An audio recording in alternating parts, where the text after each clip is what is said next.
Karibu tena kwenye tutorial yetu hii, na leo tutajifunza jinsi gani tunaweza handle button clicks, yaani button ikibonyezwa basi itokee action yoyote katika application yetu. Na hivi leo tutajifunza jinsi gani tunaweza kubadilisha haya maneno hello world kuja kuwa neno karibu wakati tukibonyeza hii button. Kwa mfano nikibonyeza hapa, maneno yanabadilika yanakuja kuwa karibu. Kwa hiyo tutaenda kujifunza jinsi ya kufanya kitu kama hichi. Karibu sana kwenye tutorial hii. Naam, basi kama iliyopita tuliishia kwenye text view, na sasa tunahitaji kuongeza button kwa ajili ya kubonyeza, yani handle clicks. Button ni kwa ajili ya trigger, yani kama trigger event fulani katika application yako. Kwa mfano unahitaji kutuma SMS, basi utaandika message na mwisho siku utabonyeza button na kutuma. Kwa hiyo tunahitaji kuweka button kwa ajili ya handle vitu kama hivyo, events pia. Kwa hiyo nitaweka hiyo button, nitasema width match parent na height ni wrap content. Nitakuja kitu kama hichi na kwenye ID ya button nitasema ID. Sasa nitaita bonyeza. Hiyo ndo ID ya button. Na kwenye text ya button nitaandika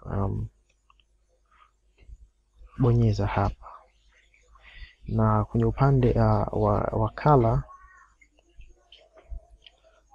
wa color, yani text color, nitatumia color answer ambayo imekuwa defined kwenye hii color colors.xml hii hapa, ambao xml yake ndio hii hapa. Na background nzima ya background ya hii button yetu nitatumia color asset. Kwa hiyo hapa itabidi tubadilishe twende kwenye rangi fulani ambayo ni nyeupe. Tutumie extra code ya rangi nyeupe ambayo ni hiyo. Kwa hiyo kama unavyoona tuna ile similar layout, yani layout ambayo tuliona wakati mwanzoni tunaanza tutorial, na hii ambayo tunaiona hapa. Kwa hiyo jinsi ya handle clicks, kama mtu akibonyeza button iweze kubadilisha neno hello world kwenda kwenye neno karibu. Kwa maneno ya hello world yatabadilika, yataenda kwenye neno la karibu. Kwa hiyo tunafanya hivi kwa kutumia main activity Java. Sasa hapo tunakuja upande wa Java. Kama unavyoona ndugu mtazamaji, kuna baadhi ya vitu ambavyo ukiwa unatengeneza project upande wa main activity Java, hizi ni code ambazo zinakuwa generated by default na Android Studio kama ukiwa umechagua empty activity. Na kama umechagua basic activity, basi kutakuwa na code zinaongezeka kidogo, lakini kama blank activity hizi zitakuwepo, tayari kuzitengeneza mwenyewe. Kwa hiyo hapa juu tunaona kuna package ambayo ni console, ambayo ni package ambayo tulidefine wakati tuna configure project. Na hizi hapa ni imports ambazo zinasaidia sisi kutumia vitu kama compact activity pamoja na vitu vingine ambavyo kama tukiweka button utaona kuna imports zinaongezeka hapa. Kwa haraka hii public class main activity ime-extend app compact activity. Kwa hiyo hii compact activity pia yenyewe ime-extend activity nyingine. Ukibonyeza control alafu click, utaona kwamba app compact activity ime-extend fragment activity, ambapo fragment activity ime-implement app callback, app compact callback, task schedule builder, it support parentable and action bar, drawer toggle and delegate provider. Ndani ya hii app compact activity kuna method nyingi kama on create, ambayo kimsingi tunaipata hapa. Kwa hiyo tunavyoona override kwamba hii method imetoka ndani ya class ya app compact activity ambayo ni hii hapa on create. Kwa hiyo hii nayo hii app compact activity nayo ime-extend hii fragment activity, ime-extend component activity. Vile component activity ime-extend activity, na activity pia ime-extend content theme wrapper, na hii ime-implement vitu vingi tofauti. Ukiangalia hiyo kwenye content theme wrapper ime-extend content wrapper, na kadri inavyoendelea uko mbele utakuja kwamba context wrapper ime-extend context. Kwa mwisho siku sasa tunapata application context. Na hizi hahitaji kuzifahamu, lakini ni method ambazo unaweza kuzitumia ndani ya main activity.java, lakini kwa override hizo methods. Kwa hiyo kwa sasa tuachane nazo hizi methods zingine, tuendelee na hapo. Kwa hiyo wakati unataka kutumia button yetu, hakikisha kwamba unaweka ID pamoja na ID ya text view pamoja na ID ya button. Ukija hapa unachukua udefine hizo button zako. Tuanze na private. Unaweza kuweka access modifier yoyote, lakini mimi natumia private na tutasema private button. Utaona kuna import inaongezeka hapa. Kwa hiyo button naipa jina lote, kwa mfano niite jina clicks, yani hiyo variable name click take semicolon, then naandika private text view, naandika labda txt naweka colon.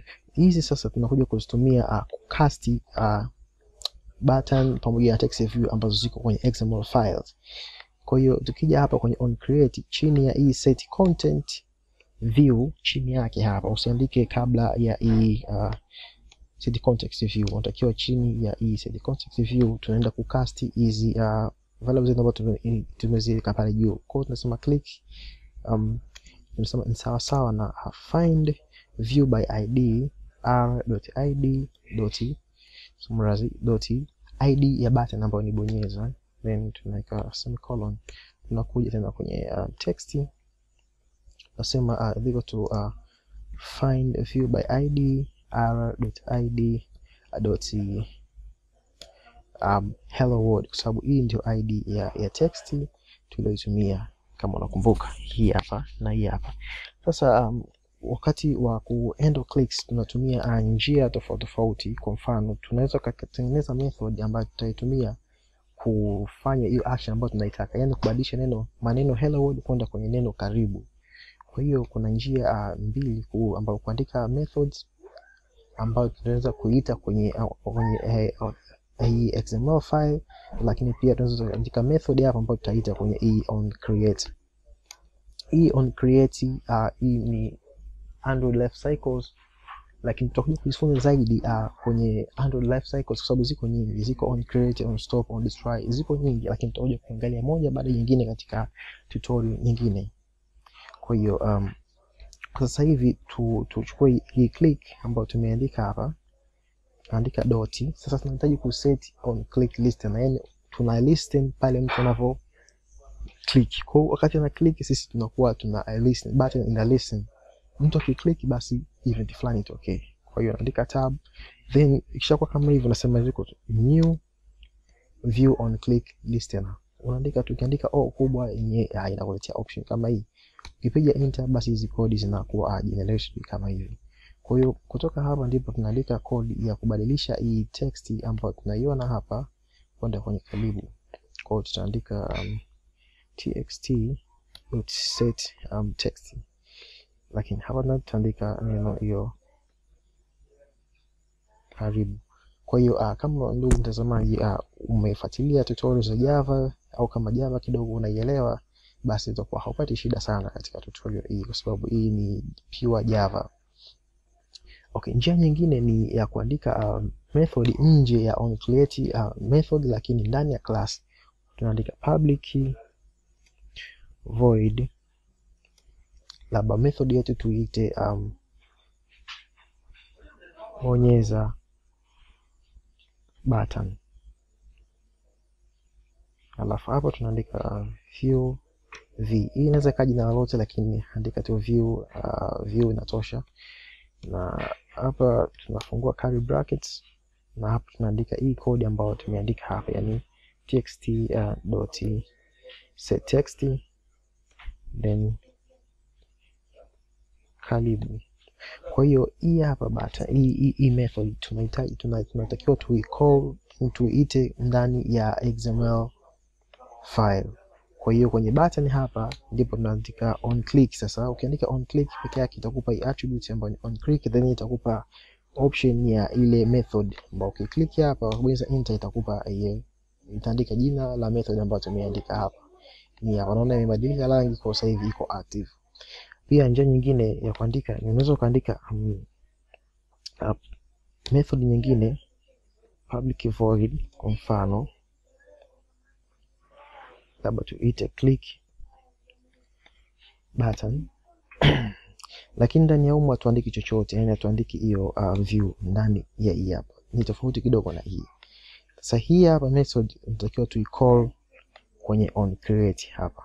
Kwa hiyo naweza kucall hapa, kisha unaicall baada ya kucast button yako na pamoja na text yako. Kwa humu ndani tunaweza kusema labda the same kitu kile kile, kwamba tunasema labda click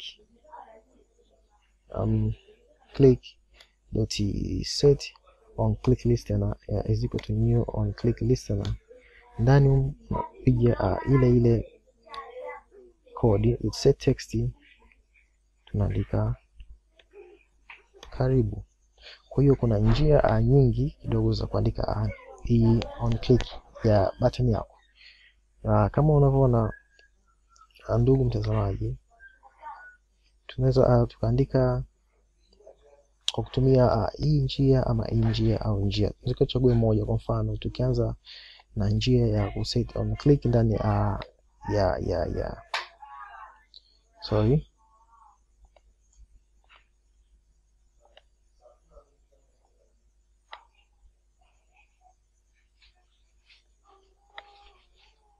okay, tunaweka on click pekee yake ya hii ambayo iko ndani ya onCreate. Tukilani application yetu unaweza ukaona kwamba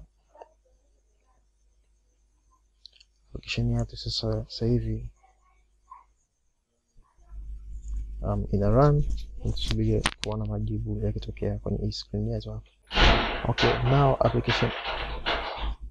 application yetu imesha run. Kwa hiyo nikibonyeza neno hii button, nikibonyeza hii button, basi ile neno litabadilika kuwa karibu, kama unavyoona imebadilika karibu.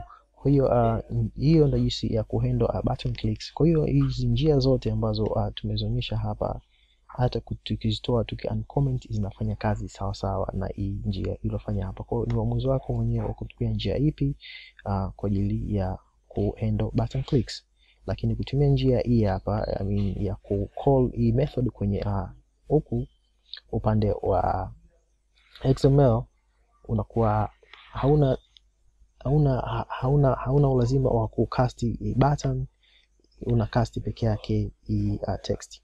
Kwa sababu button hatutumia hapa, kama tunasema na set on click listener. Vile vile unaweza ku set on click listener bila kutumia njia ya kucast, kwamba unakuja tu moja kwa moja unaandika find view by id find view by id r id dot bonyeza, kwa sababu ndio idea button. Sema dot set on click listener na is equal to new on click listener, then unasema hiyo text dot set text, utaandika ndani hilo neno karibu. Kwa hiyo unaona kuna njia tofauti. Unaweza kupause video na ukajaribu njia moja baada ya nyingine kwa Qur'ani. Kwa hiyo unaweza kutumia njia yote, lakini hii njia si kushauri sana kutumia, lakini haina tatizo, lakini usio unatumia sana hiyo njia. Kwa unaweza kutumia hii hapa ama kutumia kwenye XML, na vile vile unaweza kutumia method ambayo umecall outside the on click method, ambayo umeitengeneza outside on click method, lakini unakuja kuicall ndani ya on click. Kwa hiyo ndio hivyo. Asante, na usisahau kushare na kusubscribe video hii. Kama una swali, comment ama chochote, au unaweza ukauliza kwenye comment section au kunitumia email kwenye email yangu. Asante na karibu tena, tukutane kwenye tutorial nyingine.